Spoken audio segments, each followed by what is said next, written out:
واذكر في الكتاب إبراهيم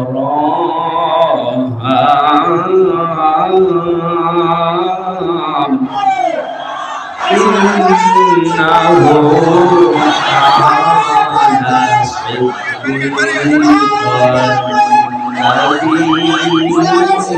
كان صدقت يا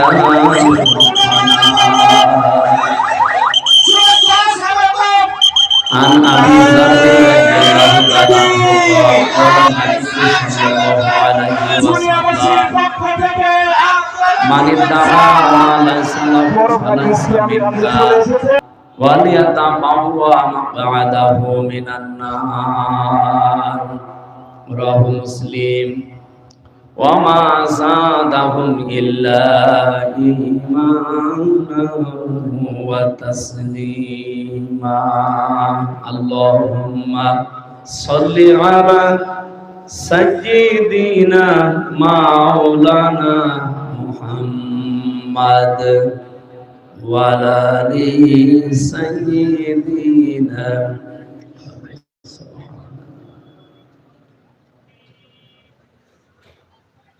কত ব্যথা কত ভাবে সয়েছ যে তুমি তোমারই খুনে তায়েফের ভূমি ফেরেশতা এসে যায় ধ্বংসের হুকুম লৌহ মাখা মোহাম্মদ প্রাণেতে হাসরাত আল্লাহ ক্ষমা করো তায়েফবাসী এরা বসেনি তো আমি যে মোহাম্মদ হৃদয়ে মোহাম্মদ আলহামদুলিল্লাহ।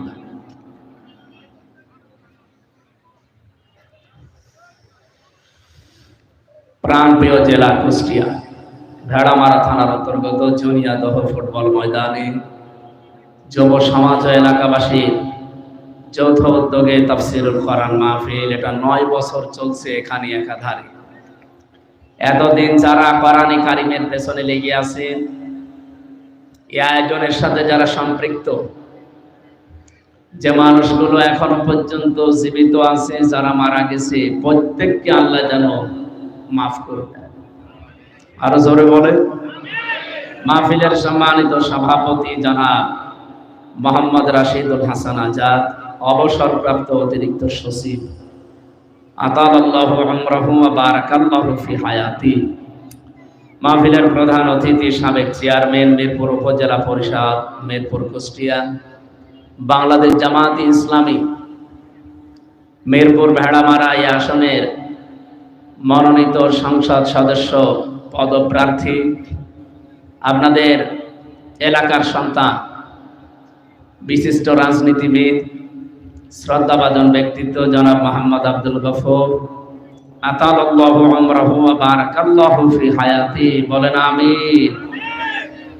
এ মাহফিলে এতক্ষণ যিনি আলোচনা রাখলেন, মুফাসসিরে কোরআন, প্রিন্সিপাল ইমদাদুল উলুম মাদ্রাসা যোগিয়া কুষ্টিয়া, মুফতি ফরিদ উদ্দিন আবরার দামাদ বারকাতুহুমুল আলিয়া, বলেন আমিন। আমার আগে কথা বলছিলেন কুষ্টিয়ার সন্তান, সাংবাদিক মুফতি সাইফুদ্দিন আল আজাদ, কথা বললেন মুফতি আব্দুল্লাহ আল আমিন, আব্দুল্লাহ আল মামুন। মঞ্চে বসা ইসলামিক চিন্তাবিদ, শিক্ষাবিদ, রাজনীতিবিদ, আপনাদের ভেড়ামারার সন্তান ডক্টর মাওলানা জসিম নুরুল আমিন জসিম দামাদ বারকাতুহুমুল আলিয়া, বলেন আমিন। মঞ্চে বসা আছেন বাংলাদেশ জামাত ইসলামী ওলামা বিভাগ কুষ্টিয়া জেলা শাখার সম্মানিত সেক্রেটারি জনাব মাওলানা ইয়াসির আরাফাত জিহাদি। মঞ্চে বসা আমার সাথে আজকে এসেছেন ঝিনাইদহ বাড়ি ইসলামিক চিন্তাবিদ, মুফাসসিরে কোরআন, কুষ্টিয়া হরিপুর কেন্দ্রীয় মসজিদের সম্মানিত খতিব হাফেজ মাওলানা মুফতি হাফিজুর রহমান জিহাদি, মঞ্চে বসা আমি অনেকের নাম জানি না, সম্মানিত ব্যক্তিবর্গ, সামনে বসা মুসলমান ভাইরা, পর্দার আড়ালের সম্মানিত মা এবং বোনেরা, প্রশাসনের ভাইরা, প্রাণ প্রিয় কুষ্টিয়াবাসী, যাদের উদ্যোগে আজকের এই কোরআনের মাহফিল এখানে সাজানো হয়েছে, স্বেচ্ছাসেবকদের জন্য, সদস্যদের জন্য প্রাণ খুলে দোয়া করছি সারাটা জীবন যেন কোরআনের পেছনে তারা ব্যয় করতে পারে। নবীজি জানিয়েছেন, তিনটা জায়গায় যদি কেউ টাকা পয়সা সময় খরচ করে, কিয়ামতের দিন তার জবাব আল্লাহর কাছে দেওয়া লাগবে না। এক নম্বরে কোরআনের পেছনে। আপনি কোরআন প্রসারে কায়েমে যার পেছনে সম্পদ এবং সময় ব্যয় হবে, যদি ওটা কোরআন কেন্দ্রিক হয়, যেহেতু এটা আল্লাহর বাণী, এজন্য কিয়ামতে এই সময়ের এই সম্পদের হিসাব আল্লাহর দরবারে দেওয়া লাগবে না। যুবকরা মিলে এলাকায় যাদেরকে সাথে নিয়ে কোরআন প্রচারে আজকে আঞ্জাম দিলে, শুধু প্রচার করলে হবে? বলেন বলেন, এই কোরআনকে প্রচার করার পরে এটাকে আপনাকে বোঝা লাগবে। কিন্তু বোঝার সিস্টেমগুলো আমাদের দেশে ওইভাবে চালু নেই। আমরা চালু করতে চাই আগামীতে, যে কোরআন যেভাবে আমরা হালকা প্রচার করি, এভাবে যেন অন্তত আমরা বুঝতে পারি। কোরআন যেভাবে প্রচার করার নিয়ম, তার চাইতে বেশি দরকার বোঝা। এ বাংলাদেশ, ভারত, পাকিস্তানে যারা কোরআনের কথা বলে, অনেক মানুষ আমরা কোরআনের এই প্রচার শোনার পরে না বুঝে মনে করি ওইটাও ঠিক। আমি নাম ধরে বলছি, যে বিভিন্ন ভণ্ড পীর যারা আছে, এই মানুষগুলো যখন আলোচনা শুরু করে, কথাবার্তা আমাদের সামনে বলে, এরা কি কোরআন হাদিসের বাইরে কোনো আয়াতের কথা বলে? বলেন বলেন, এরা কোরআনের আয়াত দিয়েই কথা শুরু করে, কিন্তু আয়াত পড়ে ঠিক চলে যায় অন্য লাইনে। আর এটা দোষ শুধু ওদের না, দোষ আমাদেরও আছে, কারণ আমরা তো বুঝি না আছে তাহেরি সাহেব বলল কি। যদি বুঝতাম যে তাহেরি সাহেব জিকিরের নাম নিয়ে আল্লাহর নাম বাদ দিয়ে দিয়েছে, যেখানে আর 11 দিন পর একটা দিবস আমাদের সামনে আসতেছে, নাম কোরবানি। কি নাম? এ কোরবানি খালি আমাদের উপর আল্লাহ দেয়নি। ঈদুল আজহা এটা শুধুমাত্র আমাদের উপরে না, কোরবানির এই নিয়মটা একেবারে দুনিয়া তৈরি হওয়ার পর থেকে চলে আসতেছে, কিয়ামত পর্যন্ত চলবে। কিন্তু ঈদুল ফিতর যেটা, এটা কিন্তু একেবারে দুনিয়া তৈরি হওয়ার পর থেকে শুরু হয়নি। এটা মাত্র 1500 বছর আগে শুরু হয়েছে, যখন কোরআন নাজিল হয় তখন। আর রমজানুল মুবারক যখন এই পৃথিবীতে ঘোষণা হয়েছে, তখন এই রমজানের যে ঈদ আমরা বিশ্বনবী হিজরত করার পরে ঘোষণা দিয়েছিলেন, তার ভেতরে এইটা একটা। তার মানে ঈদুল ফিতরের বয়স খুব বেশি না, মাত্র 1500 বছর। আর কোরবানির বয়স কোটি কোটি বছর। আল্লাহ রাব্বুল আলামিন বলেন, ওয়ালিকুল্লি উম্মাতিন জাআলনা মানসাকান, অবশ্যই আমি প্রত্যেক জাতির জন্য কোরবানির নিয়ম এটা বানিয়ে দিয়েছিলাম। এখানে মানসাক শব্দের অর্থ তিনটা। নুসুকের প্রথম অর্থ হচ্ছে জবাই করা। 2 নাম্বার, নুসুক মানে হজের কার্যকলাপ, এখন যেটা চলছে, হাজিরা করছে। 3 নাম্বারে নুসুক মানে ইবাদত বন্দেগী, যেটা কষ্ট পায়। এই তিনটার সমন্বয়ের নাম মানসাকুন বা নুসুক। তাহলে নুসুকের প্রথম অর্থ যদি আপনি জবাই করা ধরেন, এ পর্যন্ত শেষ করে না দিয়ে আপনি কি বলতে চান? আল্লাহ যে জবাই করো তোমরা প্রত্যেক জাতির জন্য, আমি এটা দিয়েছিলাম বিধান। লিয়াযকুরু ইসমাল্লাহি আলা মা রাযাকাহুম মিন বাহিমাতিল আনআম। বলেন আল্লাহু আকবার। আল্লাহ বলেন, পশু শুধু জবাই করলেই হবে না, এ পশু জবাই করার আগে যেন আমি আল্লাহর নাম তোমরা নিতে পারো। যেখানে পশু জবাই করার আগে কোরবানির শিক্ষা আছে, আল্লাহর নাম নেওয়া লাগবে। কার নাম? আরো জোরে বলেন। নাকি বাবার নাম নিলে হবে? অনেকে তো ইয়ালি বাবা, শালি বাবা, খাজা বাবা বলেও জবাই করে।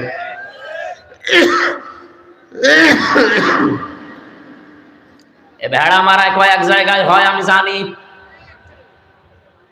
স্যার, ভেড়া মারা হয় না? কত রকমের উল্টা পাল্টা মাজার বানিয়ে সেখানে আল্লাহর নাম বাদ দিয়ে অন্যের নামে সবাই হয়। কোরবানির প্রথম শিক্ষা এটা, যা করবেন কার নামে? আরো জোরে বলেন। যা করা লাগবে আল্লাহর নামে। এইটা বাদ দিয়েছিল যারা, দেখেন তাদেরকে আল্লাহ এত নিচে নামিয়েছে, এখন বুক ফুলিয়ে বলবে যে আমি অমুক, তাও বলতে পারে না। আপনি আল্লাহর নাম বাদ দিয়ে অন্য কাউকে ওখানে রিপ্লেস করবেন, এত পচানো পচাবে, দুর্গন্ধ সৃষ্টি হবে। এই জন্য আগামী থেকে যারা আসবেন, আল্লাহ বাদে অন্য কাউকে যেন সামনে নিয়ে আসার চেষ্টা করবেন না। আপনি কিছু বোঝেন তো নাকি আন্দাজে ঠিক বেঠিক বলছেন? বোঝেন কিছু? সুতরাং আমরা সামনে নিয়ে আসতে চাই কার নাম? কালিমাতুল্লাহি হিয়াল উলিয়া, আল্লাহু আজিজুন হাকীম। সব চাইতে উপরে থাকবে কার নাম বলেন তো? আমরা আর কাউকে উপরে রাখতে চাই না, সে বাবা হোক আর স্বামী হোক। অনেকে দেখি না, যে আসে সে উপরে তুলে ফেলে। কেন? ওখানে আল্লাহু আকবার লিখে দিতে পারেন না? লিয়াজকুরু ইসমাল্লাহ, যেন তারা, এই নাম এখানে জের দেওয়া আছে, যেন তারা আল্লাহর নাম উচ্চারণ করতে পারে। আলা মা রাযাকাহুম, তাদেরকে যে রিজিক গুলো দিয়েছি, মিন বাহিমাতিল আনআম, এই চতুষ্পদ জন্তু জানোয়ার এগুলো জবাই করার সময়, যেহেতু যে সমস্ত ভণ্ড দরবার গুলোতে আল্লাহর নাম বাদ দিয়ে অন্যের নাম উচ্চারণ হয়, কোরবানির শিক্ষা তারা আজও নিতে পারে। বলেন বলেন। আমার ভাইরা, আমি যে শিক্ষাটা এখান থেকে আমি নিজে পেয়েছি, আজকে থেকে কঠিন ভাবে সিদ্ধান্ত নেওয়া লাগবে, জীবনে যতদিন বেঁচে আছি আল্লাহ পাক ছাড়া কাউকে আমি উপরে নিয়ে যাব। আরো জোরে বলেন। যেহেতু কোরবানি এসেছে আমাদের সামনে, বেশি দিন আর নেই, 11 দিন বাকি আছে। মাত্র 11 দিনের ভেতরে আমাদের সিদ্ধান্ত পুরোপুরি নিতে হবে। এবার যদি সিদ্ধান্ত ভুল করেন, আমার মনে হয় আবার কতদিন পরে কোরবানি আসতেও পারে, নাও আসতে পারে। কারণ আপনার জীবনে হয়তো আপনি আর পাবেন না। এজন্য কোরবানির শিক্ষা আল্লাহর নাম উচ্চারণ। সেখানে দেখি আমার তাহেরি সাহেব আল্লাহর নামের পাশাপাশি উনি জিকির করে, ইয়া আলী বাবা, শাহ আলী বাবা, আল্লাহ বাবা, গোলাপ শাহ বাবা। গোলাপ শাহ কি এই জেলায় আছে? পাশে আছে। সুলাইমান শাহ।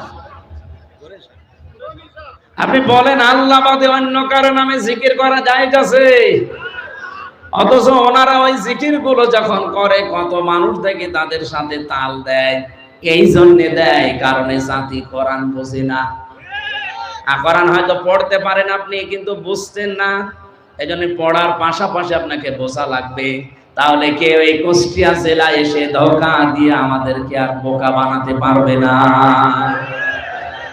3 নম্বরে শুধু বুঝলেই হবে না, যতটুকু বুঝলেন ওইটা আপনি প্রচার করবেন, যতটুকু বুঝেছেন ওইটা আপনি মানবেন।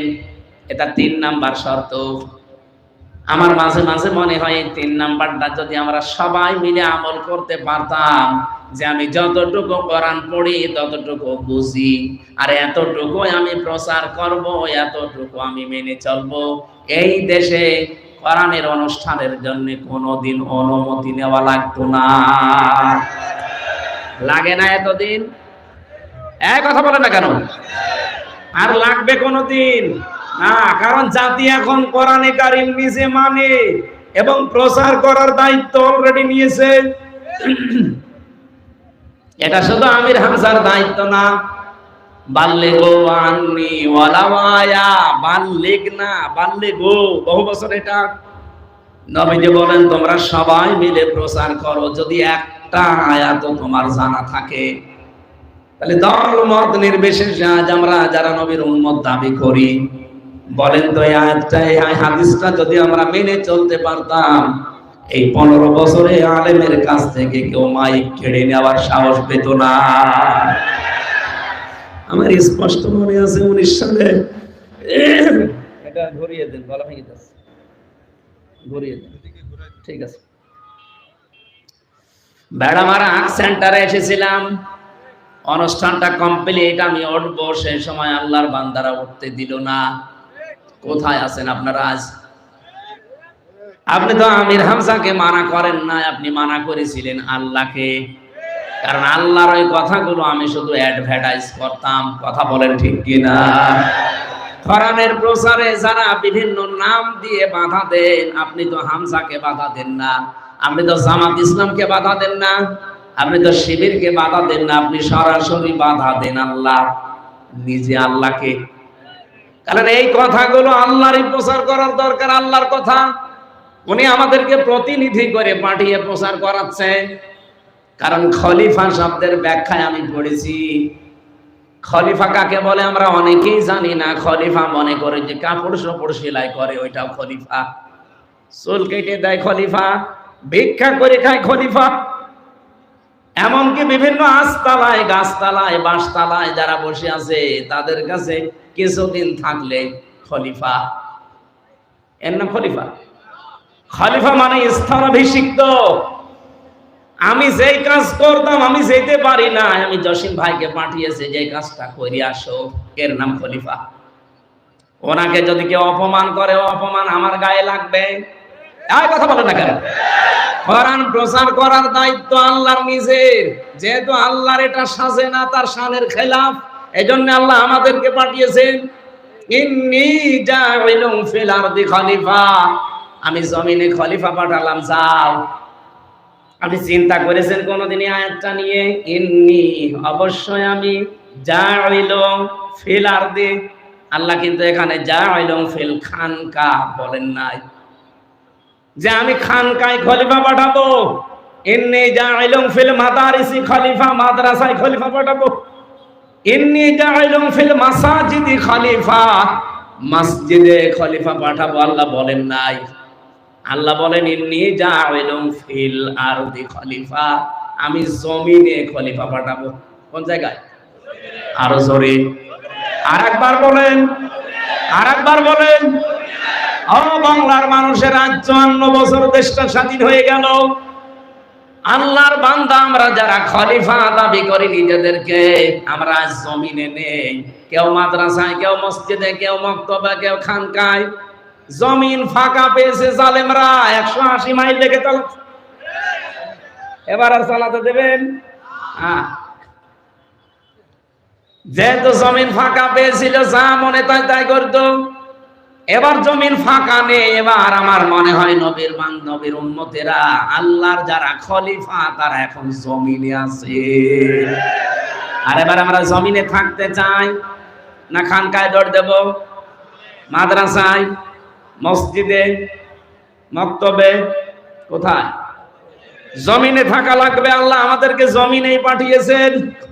যে আল্লাহ পাকের শানের খেলাফ এটা, ঘরে ঘরে এসে কোরআনের কথা প্রচার করা, এটা আল্লাহর মানায় না।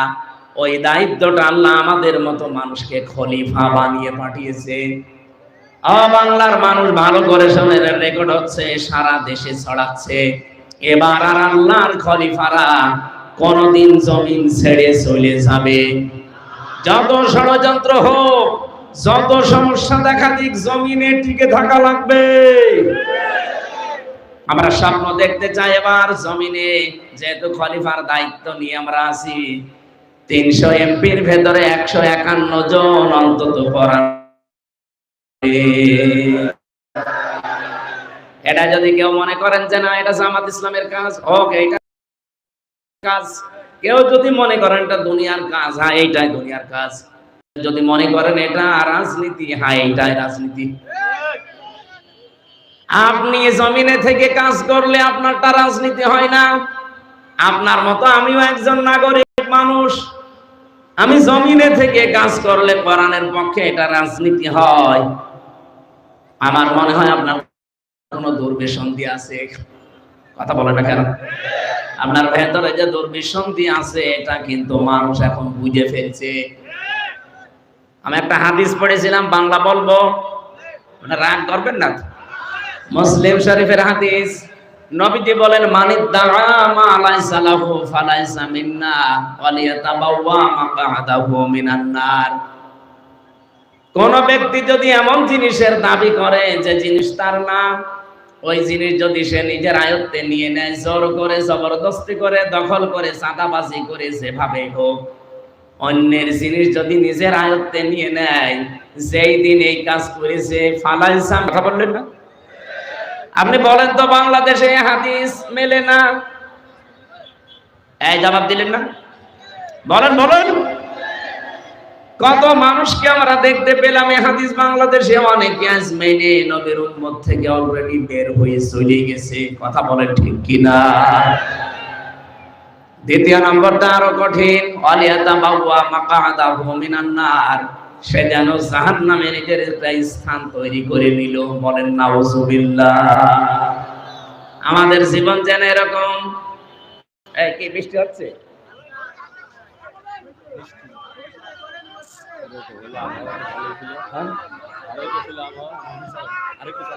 সুবহানাল্লাহ আলহামদুলিল্লাহ লা ইলাহা ইল্লাল্লাহ লা ইলাহা ইল্লাল্লাহ মুহাম্মাদুর রাসূলুল্লাহ।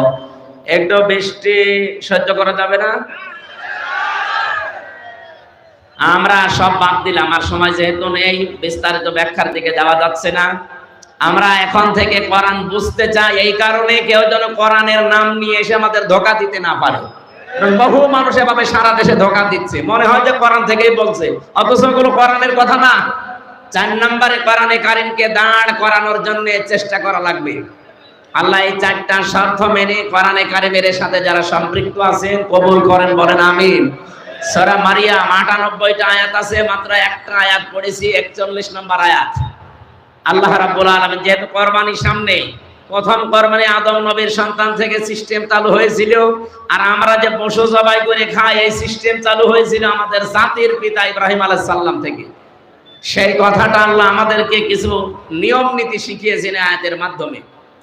ওয়াযকুর ফিল কিতাবে ইব্রাহিম, এই কিতাবের ভেতরে ইব্রাহিমের আলোচনা আছে, এটা আপনি স্মরণ করেন। স্মরণ করেন মানে আপনি মানুষের কাছে বর্ণনা করেন। ইন্নাহু কানা সিদ্দিকান নাবিয়্যা, নিশ্চয় সে ছিল একদিকে সিদ্দিক আর একদিকে নবী। সিদ্দিক আর নবী এই দুইটা জিনিসের উপর আজকের আলোচনা ছিল আমার। 1 নম্বরে আমাদের জাতির পিতা ইব্রাহিম আলাইহিস সালাম, তিনি সিদ্দিক ছিলেন। সিদ্দিক মানে সত্যবাদী। শুধু সত্য কথা বললেই মানুষ সত্যবাদী হয় না, সত্যকে সত্য জানার পর দ্বিধাহীন চিত্তে একেবারে সব চিন্তা ভাবনা বাদ দিয়ে যারা মেনে নিতে পারে ইব্রাহিম নবীর মতো, তারা হচ্ছে সিদ্দিক। আজ বাংলাদেশে সেই সময় অলরেডি এসে গেছে। কথা বলে না কেন? সামনের সময় হক এবং বাতিলের, কোনটা সত্য কোনটা মিথ্যা, ইব্রাহিম নবী খোঁজ করে অনুসন্ধান করে পেয়েছিলেন, আর আমাদের চোখে আঙ্গুল দিয়ে আমরা অনেকে দেখিয়ে দিচ্ছে। সুতরাং সত্যকে সত্য জানার পর দ্বিধাহীন চিত্তে প্রশ্ন ছাড়া পেছনের কান বাদ দিয়ে সব কিছু ছেড়ে দিলে যারা মেনে নিতে পারে তারা হচ্ছে ইব্রাহিমের সন্তান। আর যারা সত্যকে সত্য জানার পরও মানতে চায় না দুনিয়ার কোন স্বার্থ পেয়ে, ওরা ইব্রাহিমের সন্তান না নমরুদের সন্তান? আমরা নমরুদের সন্তান হতে চাই, সন্তান হব কার? আরো জোরে বলেন। আমি 7টা কিরাতের ভেতরে 2 কিরাত তেলাওয়াত করেছিলাম, ইব্রাহিম ইব্রাহাম। এই তেলাওয়াত কিন্তু কিরাতের ভেতরে কিছু শিক্ষা ছিল। আজকে তো বড় মানুষটা ডিস্টার্ব করে ফেলছে। এই এটা দেওয়া যাবে না ভাই, এটা সব আপনারা বসেন, আপনারা বসেন। আমার ভাইরা, আজ জাতির লক্ষ্যে আমরা চোখে আঙ্গুল দিয়ে হক কোনটা বাতিল কোনটা দেখিয়ে দেই। যারা বুঝতে চায় না চোখের ভেতরে আমরা আঙ্গুল ঢুকিয়ে দেই, এই দেখেন হক এটা বাতিল। এরপরও দেখে মানুষ শুধু আমাদেরই দোষ দেয়। আমার এখনো ওই দোষ দিতে পারে নাই, মুরব্বীকে হয়তো দিতে পারে, বলে 71-এর অপরাধী, 52-এর অপরাধী, 47-এর অপরাধী। আরে ভাই, শুধু 71, 52, 47 তোলেন কেন? আপনি 24-এর কথা বলতে পারেন না? বলেন। দেশ এখন আর 71, 52, 47-এ চলবে না, এখন দেশ চলবে 24-এর চেতনা অনুযায়ী। আপনারা রাজি আছেন না? কারা রাজি আছেন 24-এর চেতনায় দেখে লিল্লাহে তাকবীর।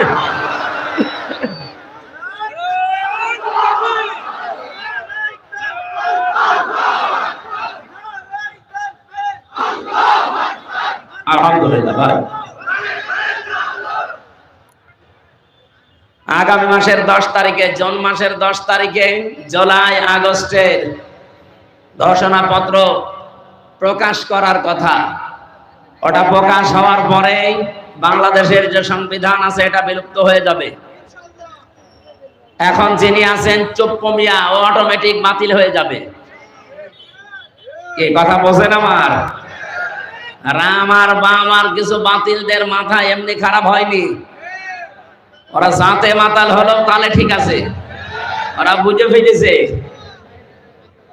কারণ দেশের মানুষের অবস্থান এখন কোন জায়গায় আমরা কিছু খবর না রাখলে ওরা কিন্তু হালকা খবর পাচ্ছে। মাইক্রোসফট, এটা খ্রিস্টানরা রিপোর্ট বানিয়েছে, ওরা রিপোর্ট দিয়েছে বাংলাদেশে আগস্টের 5 তারিখের আগ পর্যন্ত মাত্র 100 জনের 15 জন বলতো আমরা ইসলাম চাই এই দেশে, আর এখন 100 জনের 77 জন মানুষ বলছে আমরা এই দেশে ইসলাম চাই। মাথা এমনি খারাপ হয়েছে।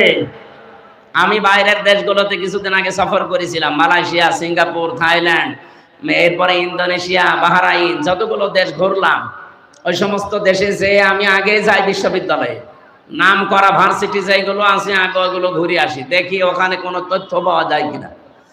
ওখানে যে সমস্ত বিশ্ববিদ্যালয়গুলো ঘুরেছিলাম, ওই দেশের মালয়েশিয়ার স্বরাষ্ট্রমন্ত্রীর যিনি দায়িত্বে আছেন, উনি বাংলাদেশে যেমন ইসলামী ছাত্র শিবির বলে একটা সংগঠন আছে না, মালয়েশিয়া ইসলামী ছাত্র শিবিরের নামে একটা সংগঠন আছে, ওটা অন্য নামে চলে। ওই দেশে ইসলামী ছাত্র শিবিরের কেন্দ্রীয় সেক্রেটারি জেনারেল হচ্ছে এখন মালয়েশিয়ার স্বরাষ্ট্রমন্ত্রী। ওই দেশের যিনি এখন দায়িত্বে আছেন ডক্টর আনোয়ার ইব্রাহিম হাফিজাহুল্লাহ, ওনার সাথে একটা সাক্ষাতের ব্যবস্থা ছিল, কিন্তু আমার ফ্লাইটের কারণে আমি আর পারি না। আমি যতগুলো দেশের বড় বড় মানুষের সাথে মিশেছি, কথা বলেছি, তারা এ কথা জানাতে চায় যদি ইসলামের হাতে এই দেশ বাংলাদেশ সামনে আসে তারা চালাতে পারবে তো, কি কি করবে, এই কথাগুলো আপনারা বলেন।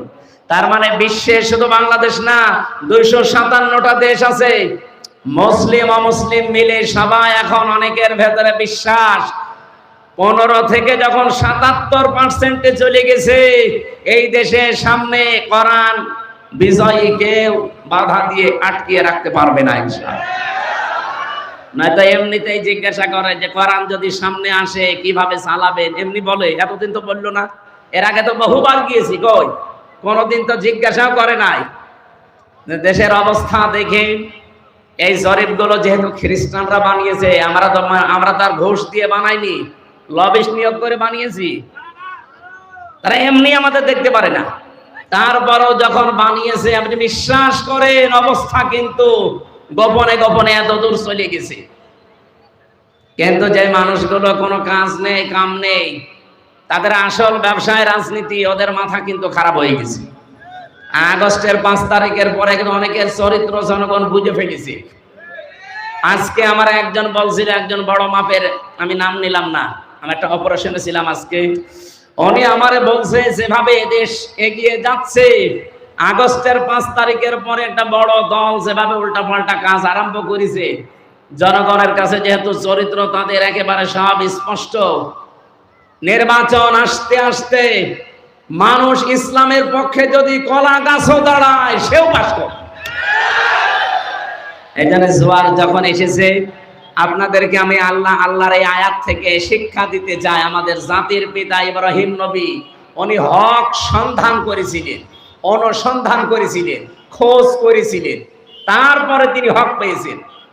তিনটা, এখানে প্রায় 3টা নিয়ম নীতি আমি আয়াতে পেয়েছি। সূরা আনআমের 74 নম্বর আয়াত থেকে আপনি খুলে দেখবেন। আমি কি তাফসিরে যাব? আপনারা দৌড় দেবেন না তো? আল্লাহ রাব্বুল আলামিন বলেন, যারা দাঁড়িয়ে আছেন যদি জায়গা ভালো থাকে বসেন। এই যে ভাই, এত মূর্তি ভাঙার পরও আপনি দাঁড়িয়ে আছেন, আপনার ভাঙা লাগবে। রব্বুল আলামিন বলেন ওয়াইদ ক্বালা ইব্রাহিম লিআবিহি আযারা তাত্তাখিযু আসনামান আলিহা ইন্নী আরাকা ওয়া কওমাকা ফি যালালিম মুবিন। আমাদের যিনি জাতির পিতা, যার কাছ থেকে কুরবানি পশু জবাই করার মাধ্যমে যেটা খেয়ে ফেলা হয়, এই নিয়মটা আমরা ইব্রাহিম নবীর সুন্নাত এখান থেকে পেয়েছি। এর আগে যদি পেতাম তাহলে আর খাওয়া যেত না। আদম নবীর জামানায় এই পশু জবাই করার নিয়ম ছিল, কিন্তু ওটা এরকম ময়দানে রেখে আসা লাগতো। আকাশ থেকে আগুনের ঝলক এসে ওটা পুড়িয়ে ফেলতো। যদি টাকা হালাল হয় পুড়ে যেত, আর যদি 2 নাম্বার হয় সালমান এফ রহমানের মতো পড়ে থাকতো। আমার মনে হয় ওই শরীয়ত যদি এখন থাকতো, কত হাসিসে ধরা খেত, কত মানুষের আত্মীয় স্বজন সব নষ্ট হয়ে যেত, বউ চলে যেত। তুমি 2 নাম্বার। রব্বুল আলামিন বলেন ইযি ক্বাররাবা কুরবানান ফাতুকবিলা মিন আহাদিহিমা ওয়া লাম ইউতাকাব্বাল মিনাল আখার ক্বালা লা আকতুলান্নাকা ক্বালা ইন্নামা ইয়াতাকাব্বালুল্লাহু মিনাল মুত্তাকিন। বলেন আল্লাহু আকবার। সূরা মায়েদার 27 নম্বর আয়াতের শেষের দিকে আছে 6 নম্বর পারা 11 নম্বর পৃষ্ঠার 8 নম্বর লাইনে আছে। এটা ফি জিলালিল কোরআন থেকে বলছি। রব্বুল আলামিন বলেন আমি যখন এই 2 আদম নবীর সন্তান 2 জনাবীর হাবিল আর কাবিলকে বললাম রেখে আসো কুরবানির সাঁটিয়াল ময়দানে, তারা রেখে এসেছে। একজনেরটা কবুল হয়েছে, ওই যে সিস্টেম বললাম, আরেকজনেরটা হয়নি। যারটা হয়নি সে তো চিন্তা করবে যে কেন হলো না, আমি কেন আল্লাহর দরবারে মনোনীত হতে পারলাম না, আমার এই কুরবানি কেন কবুল হইল না, এই চিন্তা করার দরকার ছিল। কিন্তু না, অবশ্যই ক্বালা লা আকতুলান্নাকা, এই হাবিল তুই আমার বয়সে ছোট, তোর শরীরে শক্তি কম, তোর যোগ্যতা মেধা সব আমার চাইতে কম, এরপরও তোরটা কবুল হয়ে গেল, আমারটা হইল না। তোরে আমি আর বাঁচতে দেব না, তোরেই মেরে ফেলবো। আপনি বলেন তো এটা কি মানুষের কাজ না কাবিলের কাজ?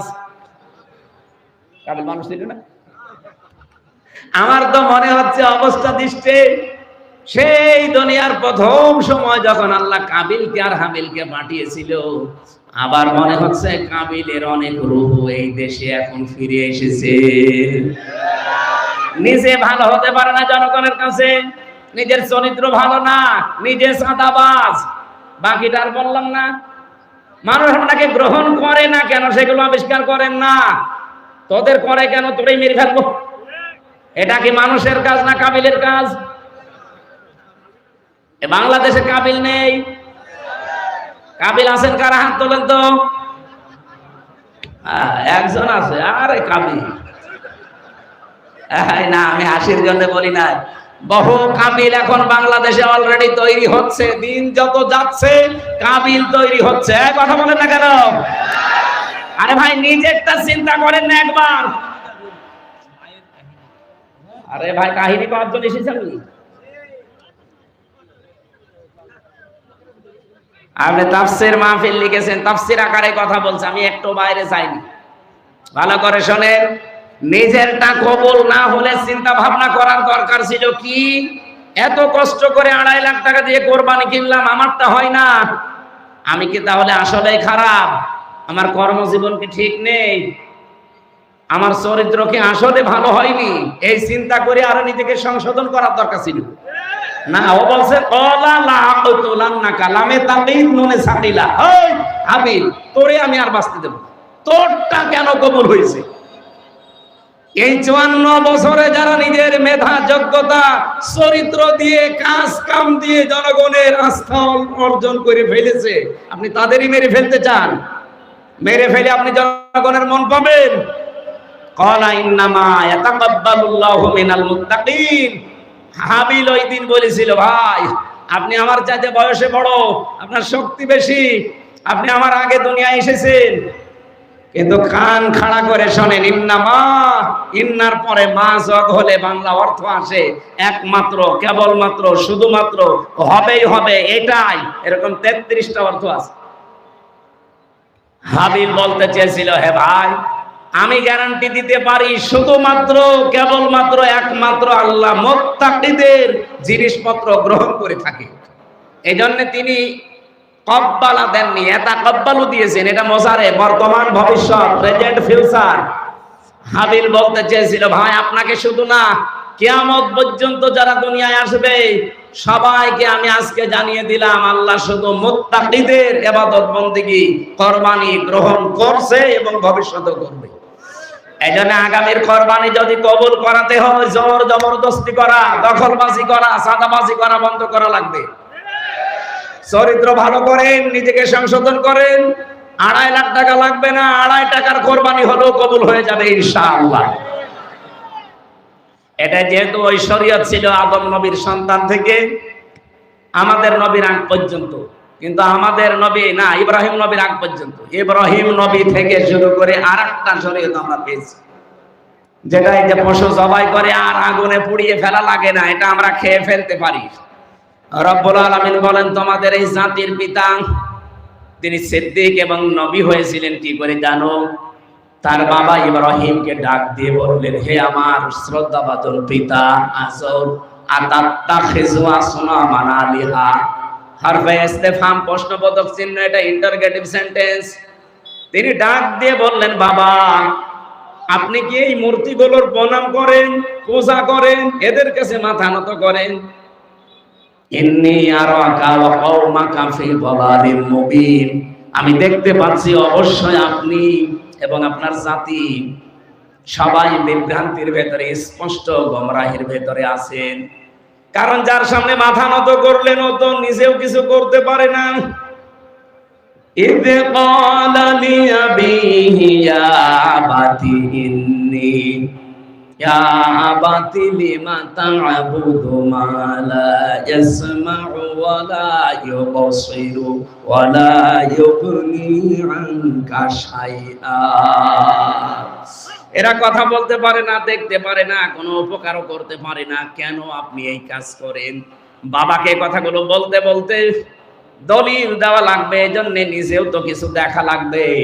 আল্লাহ পাক বলেন, আমি ইব্রাহিমকে এমন এমন কিছু দেখিয়েছিলাম, ওয়াকাযালিকা নুরি ইব্রাহিমা মালাকুতাস সামাওয়াতি ওয়াল আরদি ওয়া লিয়াকুনা মিনাল মুকিনিন। ওদের ভেতরেই বেড়ে ওঠা একজন মানুষ, ওদের বংশে জন্ম নেওয়া একজন মানুষ কি এমন হয়ে গেল, কি দেখলেন হঠাৎ করে তিনি তার জীবনধারা পাল্টিয়ে ফেললেন, কথার ধরনও পাল্টিয়ে গেছে। তিনি বললেন, হে আমার বাবা, নড়তে পারে না, কথা বলতে পারে না, দেখতে পারে না, উপকার করতে পারে না, কেন তাদের ইবাদত করেন? হযরত ইব্রাহিম কেন তো শক্ত কথা বলেছিলেন জানেন? আল্লাহ বলেন, আমি ইব্রাহিমকে এমন কিছু দেখিয়েছিলাম আসমান আর জমিনের। কি দেখিয়েছিলাম? মালাকুত। এই শব্দের ব্যাখ্যা ইফসিরাল কোরআনে সাইয়্যিদ কুতুব রাহমাতুল্লাহ আলাইহি অনেকগুলো অর্থ দিয়েছেন। আল্লাহ পাকের নবী ইব্রাহিম এই শক্ত কথা তার বাবাকে বলার পেছনে কারণ ছিল, এমন এমন নিদর্শন আল্লাহ তাকে দেখিয়েছেন, আসমান জমিনের পরিচালনার ব্যবস্থা এবং রাজত্বে, আল্লাহর যে রাজত্ব চলছে আসমান আর জমিনে, এই ক্ষমতা হযরত ইব্রাহিম নিজের চোখে অবলম্বন করেছিলেন। ওয়ালিয়াকুনা মিনাল মুকিনিন, তিনি দৃঢ় বিশ্বাসীদের অন্তর্ভুক্ত হয়ে গেলেন। এতটুকু পর্যন্ত তিনি দৃঢ় বিশ্বাস করতে পারেন না, একটা একটা করে তিনি অনুসন্ধান করছিলেন। এখানে তিনটার কথা বললাম না? ফালাম্মা জান্না আলাইহিল লাইলু রাআ কাওকাবা ক্বালা হাযা রাব্বি। তিনি সন্ধ্যাবেলা দেখলেন আকাশে তারকা মিটমিট করে জ্বলছে, বললেন এটা আমার রব হবে। ওটা যখন অস্তমিত হয়ে গেল তিনি বললেন, ক্বালা লা ক্বালা ফালাম্মা আফালা ক্বালা লা উহিব্বুল আফিলিন। যেটা অস্তমিত হয়ে যায়, সামনে থেকে যেটা সরে যায়, যেটা অদৃশ্য হয়ে যায়, যেটা কোনো অস্তিত্ব নেই, আসে চলে যায় না, এমন জিনিস আমি ভালোবাসি না। এরপরে তিনি চাঁদ দেখলেন, একই কথা বললেন, وجهي للذي فطر السماوات والأرض حنيفا وما أنا من المشركين সূরা নামের ৭৯ নম্বর আয়াতে আছে হযরত ইব্রাহিম বললেন জাতির লোকেরা আমি আজকে আমার চেহারা ঘুরিয়ে দিলাম। কার দিকে ঘুরিয়েছি জানেন? আসমান আর জমিনের যিনি উদ্ভাবক। এখানে ফাতারা শব্দটা আছে, তাফসিরে যারা পড়তে পারে ফাতারন শব্দের বাংলা অর্থ হচ্ছে নমুনা ছাড়া, মডেল ছাড়া, আকার আকৃতি ছাড়া যিনি বানাতে পারেন তার আরবি নাম হচ্ছে ফাতির। আমার আল্লাহ আসমান বানিয়েছে আর একটা দেখে দেখে, বলেন বলেন, জমিন বানিয়েছে আর একটা দেখে দেখে, কোন রকমের মডেল ছাড়া, নমুনা ছাড়া, কোন আকার আকৃতি ছাড়া আল্লাহ নিজের মন মতো করে প্রথমে আসমান বানিয়েছেন। আমি ওই আল্লাহর দিকে ঘুরলাম হানিফা, আমি একনিষ্ঠ ভাবে ঘুরলাম। ওমা আনা মিনাল মুশরিকিন, আমি মুশরিক না। সুবহানাল্লাহ বলতে পারেন না? যেই বলেছেন আমি মুশরিক না, তোমাদের মতো মূর্তি পূজা, গাছ পূজা, আগুন পূজা, দুর্গা পূজা এগুলো আমি আর করি না। আমি এমন একজনের ঠিকানা পেয়েছি যার দিকে আমি একনিষ্ঠ ভাবে ঘুরলাম। ইয়া বাতিনি কদ জানি মিনাল ইলমি মা লাম ইয়াতিকা ফাত্তাবিউনি আহদিকা সিরাতান সাবিয়্যা। হে বাবা, আমার কাছে জ্ঞান এসেছে যেটা আপনার কাছে আসে নাই। আপনি আমার অনুসরণ করেন, আপনাকে আমি সরল এবং সঠিক পথ দেখাবো। ইব্রাহিম নবী এখন দেশে নেই, আছে? বলেন বলেন। ইব্রাহিমের সন্তান আছি আমরা, বুকে হাত দিয়ে আমরা গ্যারান্টি দিতে পারি আমরা ইব্রাহিমের সন্তান। ঠিক ওই মন নিয়েই বলছি কুষ্টিয়াবাসী, আমাদের কাছে এমন জ্ঞান আছে যে জ্ঞান আপনাদের কাছে নেই। সুতরাং একেবারে গ্যারান্টি নিয়ে সত্য বিশ্বাস নিয়ে আপনার কাছে আমি এই মন নিয়ে এসেছি। আপনি অনুসরণ করেন, যা বলছি মেনে চলেন, সরল এবং সঠিক পথে যাবেন। আর কসম আপনি সরল সঠিক পথ পেয়ে যাবেন। এতটুকু বলতে দেরি হযরত ইব্রাহিমের সবচাইতে বেশি আপন যে লোকটা তার বাবা ডাক দিয়ে বলেছিল ক্বালা আরাদিবুন আনতা আন আলিহাতি ইয়া ইব্রাহিম। হে ইব্রাহিম, তুমি কি আমাদেরকে, আমার ইলাহগুলোকে তুমি কি পরিত্যাগ করার কথা বলো?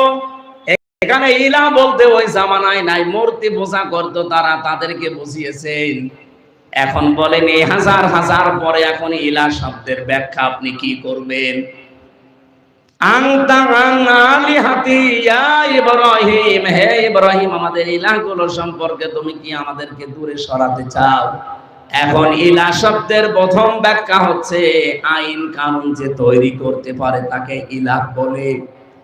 আর ৫৪ বছর মানুষের তৈরি করা আইন দিয়ে, নিয়ম দিয়ে চলছে। যখনই আমরা বলি এই মানুষের তৈরি করা আইন বাদ দিয়ে আল্লাহর পাঠানো আইন দিয়ে ব্যক্তি, পরিবার, সমাজ এবং রাষ্ট্র চালাতে হবে, ওই নমরুদের মতো, আজরের মতো যে মানুষগুলো আছে তারাও আমাদেরকে ইব্রাহিমের মতো দুইটা কথা বলে। ওই জামানায় ইব্রাহিমকে দুইটা কথা তার বাবা বলেছিল, লা ইল্লাম তানতাহি লা আরজুমান্নাকা ওয়াহজুরনি মালিয়া। ডাক দিয়ে বলেছিল ইব্রাহিম, যে কথা বললে এই কথা যদি নিজেকে মুক্ত করতে না পারো, যদি আমাদের দেবতাদেরকে গালিগালাজ বন্ধ না করো, যদি বলো যে আমি মুশরিক, এ কথা বললে ছেড়ে দেব। যদি বলো আমি মুশরিক না, আমি শিরিক করি না, আমি পার্টনারশিপ করে চলি না, ১ নম্বরে আমি তোমাকে হত্যা করব। বাবা বলছে এই কথা। ২ নম্বরে তুমি আমার কাছ থেকে ওয়াহজুরনি মালিয়া, দূরে চলে যাও, যেন তোমাকে আমি আর না দেখি, তোমার কথা আমার মনে না থাকে।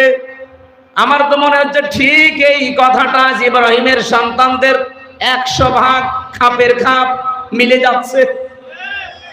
আমরা যখন ওই আল্লাহর কথা তুলে ধরি, আল্লাহর আইনের পক্ষে কথা বলি, ঠিক যারা মানুষের তৈরি করা আইন কানুন জমিনে কায়েম করতে চায়, এতদিন যাদেরকে আমরা অভিভাবক মনে করতাম, বড় ভাই বলতাম, দাদা বলতাম, ঠিক জানো তারা এখন আমাদের জানের শত্রু হয়ে দাঁড়াচ্ছে। ইব্রাহিমকে বলেছিল লাইল্লাম তানতাহিলা আরজুমান্নাকা, লামে তাকিদ নুনে সাকিলা, তোরে আমি মেরেই ফেলবো, হত্যা করে ফেলবো। আজ বিভিন্ন জায়গায় আওয়াজ তুলছে না, বলেন ওয়াহজুরনি মালিয়া, অথবা আমার কাছ থেকে দূরে চলে যাও। দেশ থেকে দাঁড়িয়ে দেওয়ার জন্য কত রকমের কায়দা কৌশল এখন তৈরি করছে সামনে। আপনারা যত কিছু করেন না কেন, আমরা নমরুদের সন্তান না, আমরা ইব্রাহিমের সন্তান। আরো জোরে, জোর হলো না? ইব্রাহিম বলেছিলেন ওয়াতাসিলুকুম ওয়ামা তা'বুদুনা মিন দুনিল্লাহি ওয়া আদউ রাব্বি ওয়া লা মা'কুম বিদুআইকা রাব্বি শাকিয়া। তোমরা যাদের সাথে আর শরীক করো মানুষের তৈরি করা আইন নিয়ে, কেউ দুর্গা পূজায়, কেউ দুর্গা পূজায়, কেউ বীর পূজাকে থেকে আমি শুধু আল্লাহকে ডাকবো, আমার রবকে। অলাম আকুম বিদুআইকা রব্বি শাকিয়া, আমি আশা করছি আমার রব আমাকে হতভাগ্য করবে না, আমার ডাকে আল্লাহ সাড়া দেবে, সেই বিশ্বাস আমাদের নেই। আরো জোরে বলেন আছে কিনা?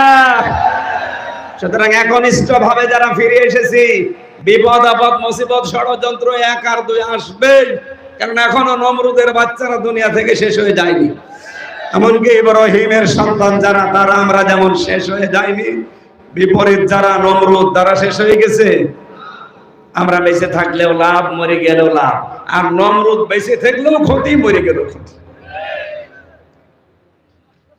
হযরত ইব্রাহিম তিনি আল্লাহর পরিচয় খুঁজতেছিলেন, অনুসন্ধান করতেছিলেন, শেষ পর্যন্ত তিনি পেয়ে গেলেন, মেনে নিলেন। আর আমরা এমনিতে তিনি সিদ্দিক হয়েছেন। সত্যকে সত্য জানার পরে বাবা বিপক্ষে, বংশের লোক বিপক্ষে, দেশের মানুষ বিপক্ষে আগুনে দিয়েছে, এরপরও তিনি সত্যকে ছাড়েননি। আল্লাহ বলেন তুমি সাধারণ শুধু খলিল না, তোমাকে আমি খলিল দিয়েছিলাম পরীক্ষার কারণে, আজকে থেকে তোমার আরেকটা নাম দিলাম, ইন্নাহু কানা সিদ্দিকান, তুমি সিদ্দিক। সত্যকে সত্য জানার পরে দুনিয়ার সব পেছনে ফেলে যারা মেনে নিতে পারে এরা সিদ্দিক। এই সিদ্দিক বাংলাদেশে বড় অভাব। খালি আমরা আবু বকর সিদ্দিক হয়ে বসে আছি, কিন্তু সিদ্দিক যে কিভাবে হওয়া লাগে, হযরত আবু বকর এমনি সিদ্দিক হননি। এমন একটা কঠিন বিষয় তিনি বিশ্বাস করেছিলেন, যেটা আল্লাহ পর্যন্ত বলতে গিয়ে আশ্চর্য হয়ে গেছে। সুবহানাল্লাযী আসরা বিআবদিহি লাইলাম মিনাল মাসজিদিল হারাম ইলাল মাসজিদিল আকসা। আল্লাহ নিজে পর্যন্ত আশ্চর্য হয়ে গেছে ঘটনাটা বলতে, এই জন্য তো সুবহান ব্যবহার করবে। যেই ঘটনা বলতে আল্লাহ নিজে আশ্চর্য হয়ে যায়, সেই ঘটনা যখন আবু জেহেল শুনেছে, একবারই বলেছে মুহাম্মদ মিথ্যাবাদী। শুধু এতটুকুই বলে নাই, বলছে পাগল হয়ে গেছে লোকটা। আবু বকরের কাছে বলার পরে এক দৌড়ে গেলেন নবীজির কাছে, হে নবী আপনি কি এটা বলেছেন যে মেরাজ হয়েছে আমার? বললেন হ্যাঁ। তোমার বিশ্বাস হয় না? হযরতে আবু বকর সিদ্দিক এ কথা বলতে দেরি, নবীজি বললেন হ্যাঁ আমার মেরাজ হয়েছে, তোমার বিশ্বাস হয় না?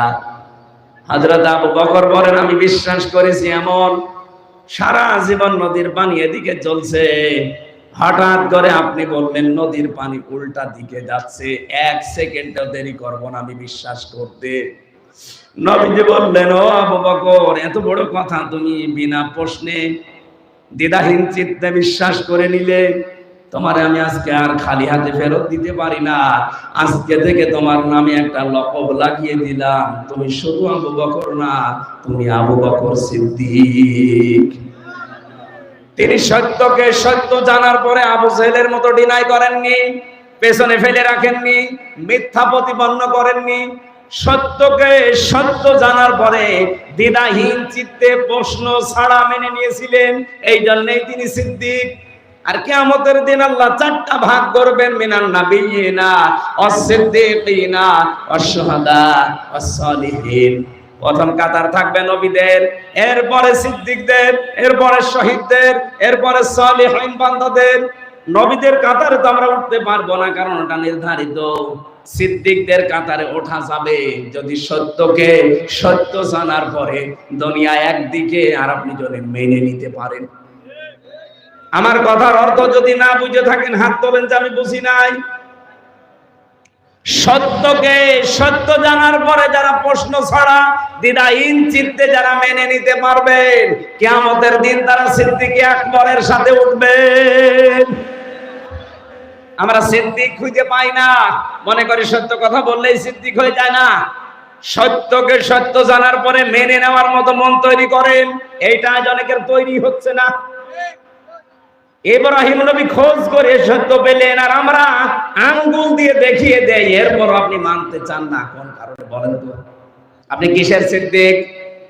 খালি কোরআনের আয়াত পড়ে আমরা শুধু আন্দাজে আয়াত আরবিতে পড়ার পরে বাংলা যদি ব্যাখ্যা করে, তখন আপনি আর সিদ্দিকও থাকতে পারেন না, গালিগালাজ করেন। ইয়া আইয়ুহাল্লাযীনা আমানুত্তাকুল্লাহা ওয়া কুনু মা'আস সাদিকিন, ঈমানদারেরা আল্লাহকে ভয় করো আর যারা সত্যবাদী তাদের সঙ্গে থাকো। এই সত্যবাদী কারা? এই পৃথিবীতে কমপক্ষে যারা 5টা কাজের আঞ্জাম দিতে পারবে তারা সত্যবাদী। কারা? কোরআনে কারীম যদিও এই কাজকে আকাবা বলে ইঙ্গিত দিয়েছে কোরআনে, ফালাকতাহামাল আকাবাতা ওয়া মা আদরাকা মাল আকাবা। রব্বুল আলামিন বলেন না, সে গিরিপথ পার হতে রাজি না, অথচ এই গিরিপথই পার হওয়া লাগবে সফল হতে হলে। যদি কেউ বলে আমি সিদ্দিক, তাহলে অবশ্যই তাকে গিরিপথ পার হওয়া লাগবে। হে নবী, আপনি কি জানেন এই গিরিপথটা কি? ফাক্কু রাকাবা, এটা হচ্ছে দাস মুক্তকরণ।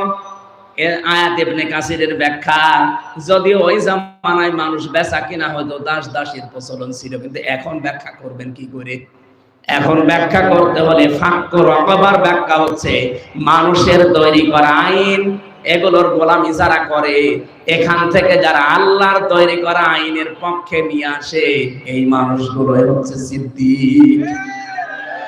আরে ভাই, আমরা তো মানুষের তৈরি করা আইনের গোলামি করতে বলি না, আমরা বলি আল্লাহর গোলামির কথা। কথা বলেন ঠিক কিনা? যারা এই দেশে আল্লাহর আইনের কথা বলে, আল্লাহর আইনের পক্ষে, আল্লাহর দাসত্ব করার জন্য, মানুষের দাসত্ব থেকে মুক্ত করার জন্য, 1 নাম্বার গুণ, 73টা দল আছে এই দেশে। কোন দলের এই গুণটা আছে আপনি বলেন? আপনি আন্দাজে বলবেন না, আপনি ভেবে চিন্তেই বলেন। 73টা দল এখন কাজ করছে মানুষের তৈরি করা আইন থেকে আল্লাহর দাসত্ব করার জন্য। কারা চেষ্টা চালাচ্ছে আপনি বলেন তো, একবারে বলেন। যারা করছে আপনি তাদের পক্ষে থাকবেন। 2 নম্বরে যারা নিঃস্ব, অসহায়, এতিম, না মিসকিন, মিসকিন আর এতিম কিন্তু এক না।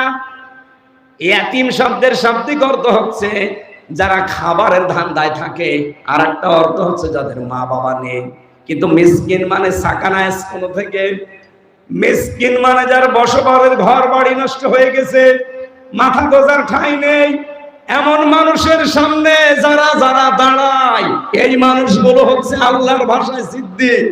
সত্যকে সত্য জানার পরে এগিয়ে গেছে। আগস্টের 5 তারিখের পরে দেখবেন মে মাসে, জুন মাসে এই দেশে বন্যা এসে অনেকের ঘর বাড়ি, মাথা গোজার ঠাঁই নষ্ট করে দিয়েছিল। কথা বলে দেখেন, কত দল আছে এই দেশে বলেন? একটা দলকে আমরা এগিয়ে যেতে দেখলাম না। ওই ফেনীতে, ওই কুড়িগ্রামে, ওই সিলমারির চরে যারা ভেসে গেছে, বাড়ি ঘর নেই, নিজেদেরও চলে না, এরপরও দেখলাম এই মানুষগুলো সেখানে যে সাধ্য মতো ত্রাণ দিচ্ছে। টাকা আপনার ছিল না, কয় টাকা দিয়েছেন আপনি?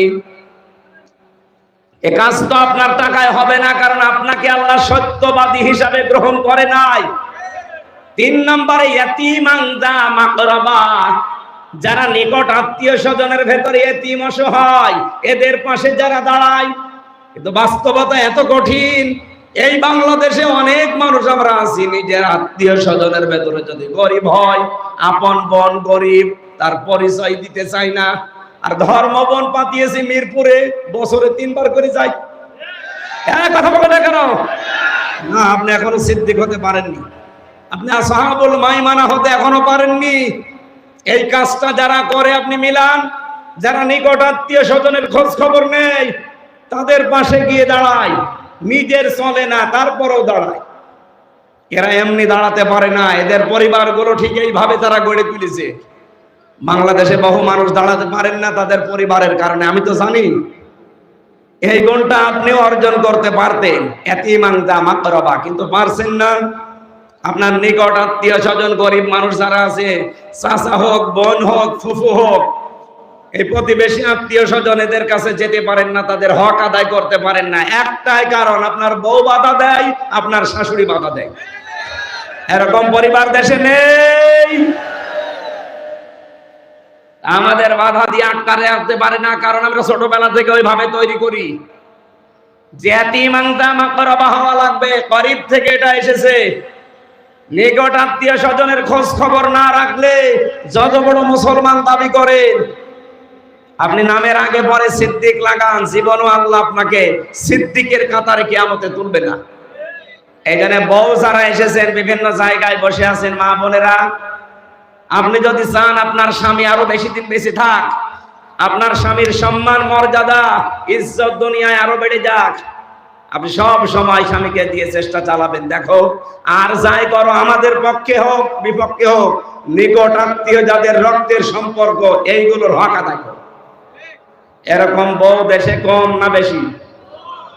বলেন বলেন। পাওয়া যাচ্ছে না। আজ হাজারো পরিবারের শান্তি নেই বউ শাশুড়ির জন্য। স্বামীগুলো আজ মানসিক রোগী হয়ে যাচ্ছে। আমি কি বেশি বলে ফেললাম? বলেন বলেন। সম্মানিত মা বোন যারা এসেছেন, কিসের নামাজ পড়েন আপনি?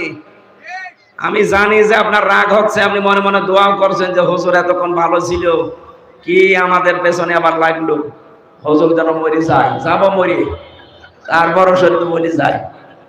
আর আপনাদের এই বউ আর শাশুড়ির ছোট মনের কারণে হাজারো স্বামী আমরা আজ মানসিক রোগী। কারা কারা এরকম ঝামেলায় আছেন হাত তোলেন তো, তোলেন হাত। সুইসাইড পর্যন্ত করছে পলাশ সাহা, এসপি ছিল। শুধু মা আর বর এই ঝামেলার কারণে লোকটা মরে গেল। আমরা যেন এরকম পাগলামি কেউ না করি, সাবধান হওয়া লাগবে। সিদ্দিক হওয়ার জন্য পরিবারকে এভাবে গড়ে তোলেন। এই জন্য বাংলাদেশে ৭৩টা দলের একটা দল আমি পেয়েছি, যেই দল করলেই হয় না, ওই দলে প্রতি সপ্তাহে 2 দিন করে অন্তত পারিবারিক বৈঠক করা লাগে কোরআন আর হাদিস দিয়ে। খালি আপনি সিদ্দিক হবেন হবে না, তার পরিবারটাও সিদ্দিক করা লাগবে। এই কথা বলেন না কেন? সিদ্দিক আয়েশা সিদ্দিকা কি আকাশ থেকে পড়েছিল? তাকে তৈরি করা লেগেছে। আমাদের পরিবারেও যারা আয়েশা, খাদিজা, ফাতেমা আছে, তাদেরকে আমরা আয়েশার মতো সিদ্দিকা বানাতে চাই। বলেন বলেন। আহ্বান জানাচ্ছি, দিয়ে দেন, দেখবেন এমনি আপনার বউ সিদ্দিক হয়ে যাবে।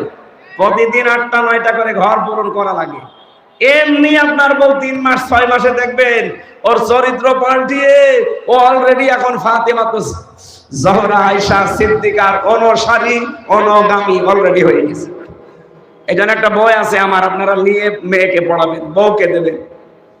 আদর্শ 6 জন আদর্শর জীবন নিয়ে লিখেছি। মেয়েদের কারা কারা আদর্শ, এই গাড়িতে আছে এটা, যদি থাকে কোনো জায়গায় আশপাশে কোনো দোকানে, গাড়িতে কোনো জায়গায় মাহফিল হলে ওইটা নিয়ে পড়াবেন।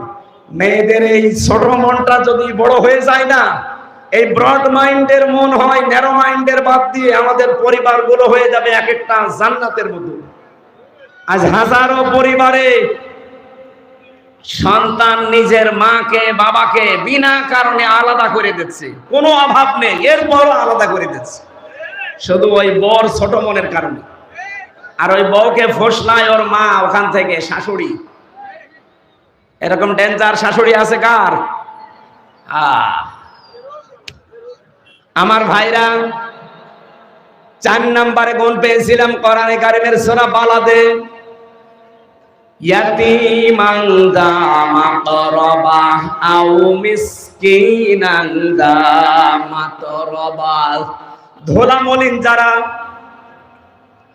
নিঃস্ব যারা, নিজের শরীরের ভেতরে ঘাম ঝরে, যে মানুষগুলো চেহারায় ক্লান্তি শ্রান্তি লেগে থাকে, এই মাতরবা মানে তুরব থেকে এসেছে। ধোলাবালি যাদের শরীরে লেগে থাকে, এদের কাছে যারা এগিয়ে যায়, আমি নিজের চোখে দেখাই যে কোরআন আমার সামনে, এই যে বিশাল তাপদাহ চলছিল বাংলাদেশে, আমি ওই সময় খুলনা বাগেরহাট মংলা ছিলাম, 49°C চলছিল। ফেসবুকে দেখলাম ভিডিও, বাংলাদেশে কুষ্টিয়া জেলা জামাতের পক্ষ থেকে মৌসুমপুর গেটে চড়হাসে, ওই লাহিনী বটতলায় ত্রিমোহনীতে বিভিন্ন জায়গায় তারা স্যালাইন পানি শরবত নিয়ে এই ধনী মলিন যারা খেটে খায় তাদের সামনে এগিয়ে দিচ্ছে। এরা তো কর্মসূচি নিয়েছে কোরআন থেকে, আর আপনি কোথা থেকে নিয়েছেন? আপনার কি টাকা কম আছে? কথা বললে অনেকে মনে কর হুজুর খালি ওই দিকে টেনে বলেন, আরে ভাই ওদের সাথে মিলিয়ে যায়, আমি করবো কি? আপনার সাথে তো মেলে না। এত বড় তাপদাহ চলে গেল, কয় টাকা খরচ করেছেন আপনি? অথচ যারা খরচ করলো ওদের দিকে তাকান, ওদের নিজেদেরই সংসার চলে না। 20 টাকার পানির বোতল, 10 টাকার স্যালাইন, 8-10 টাকার শরবত মিলে 40-50 টাকায় ধনী মলিন মানুষকে খাওয়াচ্ছে। ওরা কর্মসূচি হাতে নিয়েছে কোরআন থেকে, কারণ ওরা সিদ্দিক। কিয়ামতের দিন আবু বকর সিদ্দিকের সাথে, ইব্রাহিম খলিল সিদ্দিকের সাথে তারা উঠবে। জোরে বলেন সুবহানাল্লাহ। আল্লাহ পাক বলেন এরপরও আরো কিছু গুণ আছে। সুম্মা কানা মিনাল্লাযীনা আমানু ওয়া তাওয়াসাউ বিস-সাবরি ওয়া তাওয়াসাউ বিল মারহামা ইলা আখিরি আয়াত। এরা ঈমান আনবে, ঈমানের ভেতরে কোনো ভেজাল রাখবে না। ঈমানের ভেজালের নাম হচ্ছে শিরিক। ঈমানের ভেজালের নাম কি? আরো জোরে বলেন, বলেন বলেন, ভালো করে বুঝবেন। আমি 3 বার বলেছি, কিন্তু ঈমানের ভেজালের নাম কি? আজ বাংলাদেশে ঈমানের ভেজালের শিরিক আছে না নেই? এই যে এখন কাবায় যাচ্ছে মানুষ, সূরা আলে ইমরানের 93, 94, 95 নাম্বার আয়াতগুলো একটু মিলাবেন বাড়িতে। আল্লাহ পাক বলেন ফিহি আয়াতুম বায়্যিনাতুম মাকামু ইব্রাহিম ওয়া মান দাখালাহু কানা আমিনা ইলা আখিরি আয়াত। আল্লাহ বলেন আমার এই কাবার এরিয়ার ভেতরে বহু নিদর্শন আছে, তার অন্যতম নিদর্শন মাকাম ইব্রাহিম। আমার এই কাবার চত্বরের ভেতরে যারা প্রবেশ করবে তারা নিরাপত্তা পেয়ে যাবে। এই গ্যারান্টি কার? আরো জোরে। বাংলার মুসলমানেরা বলেন তো, বাংলাদেশ কি কাবা শরীফ? জবাব দিলেন না। কুষ্টিয়া কাবা শরীফ? তাহলে আল্লাহ যে দিলেন ওমান দাখালাহু কানা আমিনা, এই ঘরে প্রবেশ করলে সে নিরাপদ। নিরাপত্তার বেষ্টনীতে সে স্থির থাকতে পারবে, কেউ তার ক্ষতি করতে পারবে না এরিয়ার ভেতরে গেলে। আমি নিজে দেখেছি বাইরে কত চিন্তায় হয়, মারামারি কাটাকাটি গালিগালাজ আছে, কিন্তু কাবার এরিয়ার ভেতরে কোনো মারামারি কাটাকাটি নেই। কেন? ওই জায়গাটা নিরাপত্তার বেষ্টনী দেওয়া। হামজা দিয়েছে কে? আরো জোরে। কেন দিয়েছে? কারণ ওই এরিয়ার ভেতরে কোনো শিরিক নেই। কাবার এরিয়ার ভেতরে কোনো শিরিক নেই, এ কারণে আল্লাহ বলেন আল্লাযীনা আমানু ওয়া লাম ইয়ালবিসু ঈমানাহুম বিজুলমিন উলাইকা লাহুমুল আমনু। সূরা আনআমের 82 নাম্বার আয়াতের প্রথম অংশে আছে, যারা ঈমান আনার পরে ঈমানের সাথে শিরিক মিশ্রণ করে না, এখানে জুলুম মানে শিরিক, শিরিক মিশ্রণ যারা করে না, উলাইকা লাহুমুল আমনু, এই মানুষগুলোই আল্লাহ বলেন এই মানুষগুলোই নিরাপত্তার হকদার। আমি আবার বলছি, বাংলাদেশ যেহেতু কাবা শরীফ না, এটা নিরাপত্তার চাদর দিয়ে ঢেকতে হলে শিরিক মুক্ত করা লাগবে। কথার অর্থ বুঝে ফেলেছেন? বাংলাদেশ যদি সত্যি এখন নিরাপত্তার চাদর দিয়ে ঢাকা লাগে, পাশের প্রতিবেশীর দেশ থেকে আন্তর্জাতিক যত ষড়যন্ত্র সব মোকাবেলা করার জন্য, নিরাপত্তার জন্য দেশের ইমানদারদের শিরিক মুক্ত হওয়া লাগবে। বলেন বলেন, শিরিক কি? আল্লাহ যেটা পারে ওইটা অন্য কেউ পারে, এই বিশ্বাস করার নাম শিরিক। আরে শিরিক যারা করে তারা মুশরিক। কথা বলেন না কেন? সন্তান দিতে পারে কে? অন্য কেউ পারে। আইন দিতে পারে কে? অন্য কেউ পারে। যারা বলেন যে না আল্লাহর আইন আছে, মানুষের তৈরি করা আইনগুলো আমরা কায়েম করতে চাই, যে দলের লোক আপনি হন, আপনি মুশরিক। আপনার কারণে এত নিরাপত্তাহীন হয়ে যাচ্ছি আমরা। আমরা কোরআনে কারিমের বিধান দিয়ে দেশটা চালিয়ে ইমানকে শিরিক মুক্ত করার মাধ্যমে কাবার এরিয়ার মতো ৫৬,০০০ বর্গ মাইলকে নিরাপত্তার চাদর দিয়ে বেষ্টন দিতে চায়। আমার কথার অর্থ বোঝা গেছে? উলাইকা লাহুমুল আমন। আল্লাহ বলেন এইভাবে আমি দেখালাম, উলাইকা মনে হচ্ছে তার আঙ্গুল দিয়ে দেখাচ্ছে। এই ৫৬,০০০ বর্গ মাইল যেই দিন শিরিক মুক্ত হবে, আল্লাহ যেটা পারে অন্য কেউ পারে না, এই বিশ্বাস নিয়ে যখন আমরা চলতে পারবো, এই দেশটা কাবার এরিয়ার মতো আপনি দেখবেন এটা নিরাপত্তার চাদর দিয়ে আল্লাহ বেষ্টন করে রেখেছে। যত রকমের ষড়যন্ত্র ৪ দিন চলছিল, এই ষড়যন্ত্র ৪ দিন না ৪০,০০০ বছর ধরেও যদি চলে, আমরা শিরিক মুক্ত ঈমান গঠন করতে পারলে সব মোকাবেলা করবে কে? আল্লাহুম্মা ইন্না নাজআলুকা ফি নুহুরিহিম ওয়া নাউযু বিকা মিন শুরুরিহিম। মুখস্থ করে এটা সব সময় মুখে রাখবে। আল্লাহ ওদের মোকাবেলায় আমরা তো পারলাম না, তোমাকে রাখলাম। পারবেন আল্লাহ? বলেন বলেন। যত ষড়যন্ত্র চালাচ্ছে আমাদের দাদা বাবুরা মিলে, বিভিন্ন মোড়লদেরকে ধরে ধরে, সব ষড়যন্ত্রের মোকাবেলায় আমাদের এই মানে আর কাজ না। কাকে রাখলাম? অবশ্যই আমার আল্লাহ আমাদেরকে নিরাপত্তার চাদর দিয়ে বেষ্টন করে রাখবেন। এজন্য সিদ্দিক হওয়ার প্রথম শর্ত, সত্যকে সত্য জানার পরে দ্বিধাহীন চিত্তে মেনে নেওয়ার মন মানসিকতা, ওই রকম যোগ্যতা নিজেকে তৈরি করেন। অথবা সাউবিল হাক্কি অথবা সাউবিল মারহামা অথবা সাউবিস সবরি অথবা সাউবিল মারহামা। তারা সবরের উপদেশ দেবে, পরিস্থিতি যত কঠিন হোক ধৈর্য ধারণ করা লাগবে, এইটাই হচ্ছে একমাত্র ঔষধ। কি কথা বলেন না কেন? উযিনা লিল্লাযিনা ইয়াকাতালুনা বিআন্নাহুম যুলিমু। আল্লাহ বলেন অনুমতি দেওয়া হয়েছে জিহাদের যারা জুলুমের শিকার হয়েছিল তাদেরকে। এই আয়াতটা নাযিল হয়েছিল সেই সময়, আমি প্রেক্ষাপট মিলিয়ে দেখেছি, ওই সময় 13 বছর নবীজি অত্যাচার জুলুম সহ্য করেছিলেন। একটাই তার অস্ত্র ছিল ধৈর্য। কি ছিল? বলেন বলেন। 13 বছর একাধারে জুলুম অত্যাচার সহ্য করেছেন, কিন্তু ঔষধ ছিল মাত্র একটা, ধৈর্য। ধৈর্যের পরে 13 বছর পার হয়ে তিনি পেলেন উযিনা। আল্লাহ বলেন অনুমতি এবার দিয়ে দিয়েছি। আল্লাযীনা ইয়াকাতালুনা বিআন্নাহুম যুলিমু।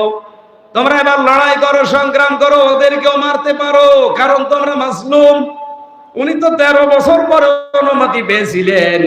বাংলাদেশে আমরা মুসলমানের আজ 15 বছর পরে অনুমতি পেয়ে গেছি। উনি যদি 13 বছর পরে অনুমতি পায়, 15 বছর পরে পাবো না? এক কথা বলেন না কেন? এই জন্য আজকে দুপুর বেলা একটা আয়াত পড়ছিলাম, ইয়াকাতিলুনা ফি সাবিলিল্লাহ ফায়াকতুলুনা ওয়া ইউকতালুন। তোমরা লড়াই করবা, সংগ্রাম করবা আল্লাহর রাস্তায়, আগে মারবা এরপরে মরবা। আগে মায়ের খাবা এরপরে মারবা না, আগে মারবা এরপরে মরবা। এখন মার দেওয়ার জন্য যে সিস্টেম দরকার ওগুলো আমরা জানি না, কারণ আমাদের হাতে ওরকম কিছু নেই। ওইগুলো এখন তৈরি করা দরকার। আজ পাকিস্তান একটু দাঁড়িয়েছিল, এরা নমো নমো করে টের পাচ্ছিল। শেষ পর্যন্ত বাপ ডেকেছে, সৌদি আরব ধরে হয়নি, আমেরিকারে ধরে বলছে বাবা বাঁচান। আমার মনে হচ্ছে এখন ফায়াকতুলুনা ওয়া ইউকতালুন। দেশি বিদেশি যত ষড়যন্ত্র আমাদের বিরুদ্ধে আছে, আমরা তো 13 বছর না 15 বছর পার করে ফেলেছি। আমাদেরকেও আল্লাহ অনুমতি দিয়ে দিয়েছে। এখন আমাদেরকেও শক্তি অর্জন করা লাগবে, মিডিয়া হাতে নেওয়া লাগবে। এই কথা বলছেন? আজ ওদের ছেলে মেয়েরা ডাক্তার হয়, আমাদেরকেও ডাক্তার বানাতে হবে। ওরা ডাক্তার দিয়ে আমাদের মারবে, আমরা ডাক্তার দিয়ে ওদেরকে বাঁচাবো। ফায়াকতুলুনা ওয়া ইউকতালুন। ওরা যেই জিনিস দিয়ে মারে, তোমরা আগে ওখানে মারো, এরপরে মরবা। মরা পরে, আগে মারা লাগবে। ওরা আজ ওদের ছেলে মেয়েদেরকে ইঞ্জিনিয়ার বানায়, রডের বদলে বাঁশ দিয়ে আমাদের মারে। আমরা আমাদের ছেলে মেয়েদেরকে ইঞ্জিনিয়ার বানাবো। ওরা ছেলে মেয়েকে ডিসি বানায়, এসপি বানায়, টিএনও বানায়, ওসি বানায়। আমরাও সামনে ছেলে মেয়েদেরকে ডিসি, এসপি, টিএনও, ওসি বানাবো। বলেন বলেন। ওরা ছেলে মেয়েদেরকে এমপি বানিয়েছে, মন্ত্রী বানিয়েছে, আমরাও ছেলে মেয়েদেরকে সামনে এমপি বানাবো, মন্ত্রী বানাবো। ওরা যা মারে ওইভাবে মার। ওরা বহুত মাছ ধরে দিয়েছে আমাদেরকে এই 54 বছর ধরে ধরে। নবীজি 13 বছর পরে যদি অনুমতি পায়, আমরা 54 বছর বাদ দিলাম, 15 বছর তো গেছে। 15 বছর পরে এখন আমরা অনুমতি পেয়ে গেছি। ইন্নাল্লাহা আলা নাসরিহিম লাকাদির, লাম বাদ দিলে অর্থ করতে পারতাম, লাকাদির দিলেন কেন? আল্লাহ বলেন ইন্নাল্লাহা আলা নাসরিহিম লাকাদির, অবশ্যই আমি আল্লাহ এ বিষয়ে তোমাদেরকে সাহায্য করতে সক্ষম। এরপরে আবার অবশ্যই দিয়েছে ইন্নাল্লাহা, তো আছে আলা নাসরিহিম, এই হিম এটা জমির বহু বছর, শুধু এই এদেরকে না, কিয়ামত পর্যন্ত হিম থাকবে। সত্যি যারা অত্যাচারিত হওয়ার পরে অনুমতি পাবে জিহাদের,